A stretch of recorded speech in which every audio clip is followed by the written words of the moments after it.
Ito nga ang isang buong araw na bakbaka ng mga mandirigmang posa. Umagang-umaga pa lang nagbabardagulan na sila. Ang madalas na magkakalaban ay ang tatlong puti na ito. Lalo na to si Chito na hari ng bakbakan.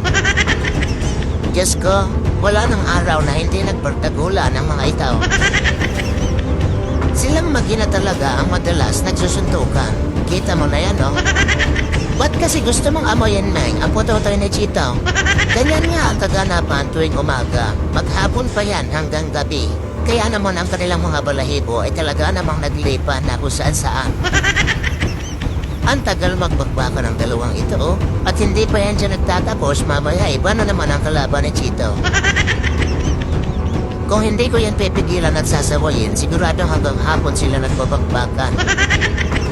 Kaya hinahayaan ko yan sila ng isang oras para maglaro at magbardagulan. At talaga namang hindi na ako tatapos magkuskus ng sahig at magtanggal ng kanilang mga balahibo.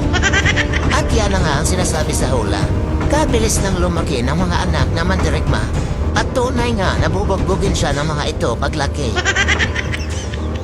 Sa mga oras na iyan na iba na naman ang kalaban ni Chito, si Cassie naman at ang nanay niya ay talaga namang napagod na makipagbakbakan sa kanya. At heto naman na, pagsapit ng alas 11, ganito ang set-up bago yan sila matulog. Binibigyan ko sila ng isang oras para maglaro, magbakbakan at maghabulan para kapag tutulog na kami ay sabay-sabay gigising. Sa una, nakikipagbardagulan pa ang barako, pero hindi siya tumatagal at mamaya makikita mo na yan dyan sa torre, natutulog na. Madalas audience lang siya ng kanyang mga anak kapag trip niya lang makipaghabulan sa kala. Kapag ganito ang oras, ang pinakamatibay at pinakamatagal na baterya ay si Cassie. Hindi yan tumitigil sa pagtakbo at pagtatalon kahit lamig na ang dila niya.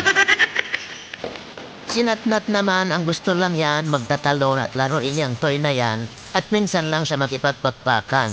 Sa kanilang magkakapatid, siya ang pinakamalaki ang katawan kung titingnan. Tuwang-tuwa nga sila maghabulan sa mga oras na yan kaya hinahayaan ko lang at pinapanood ko lang sila. At habang ako'y nanonood niya sa kanila, ako ay panay tawa. Dahil bukod sa mga galawan nila na manang-mana sa nanay at tatay nila, natatatawa yung mga galawan nila dahil nga ay mga puting pa. Si Chloe naman ay hindi naman tumatagal makipaglaro sa kanila. Amaya nandiyan na rin yan sa torre na tutulog na. Bumalik na nga siya sa dati nung wala po siyang anak dahil nga malalaki na yung kanyang mga anak ay hindi niya na gaanong inaasikaso. Madalas na rin ang paglalaro niya at tumatabi na ulit siya sa pagtulog para magpahimas. Sinatnat naman pag niya binabanata na siya ay lumalayo na siya. Dahil napikunin siya gusto niya lang maglaro. Kaya ang madalas maghabulan at magbugbugan ay si Cassie at Chito. Grabe talaga ang mga puting na ito. Walang kapaguran. Sa kalagitnaan ng kanilang paglalaro at paghabulan, kitang-kita na kung sino ang lumalabit na dila. At sa mga nagtatanong kung saan sila natutulog, minsan kapag hindi mainit ang panahon, doon sila sa labas ng kwarto.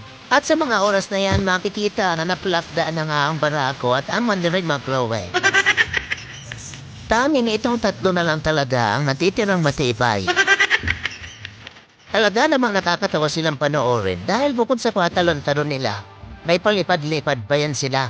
May patumbling-tumbling at may mga exhibition pa yan sila. Di mo malaman kung saan na natutunan ang mga iyan. Mamaya-maya nga kapag nakapahinga na si Chloe at ang barako ay talaga namang makikipaghabulan ulit yan. At sa mga oras na iyan ay mukhang napapagod na sila kaya eto mga ang sinasabi sa hula.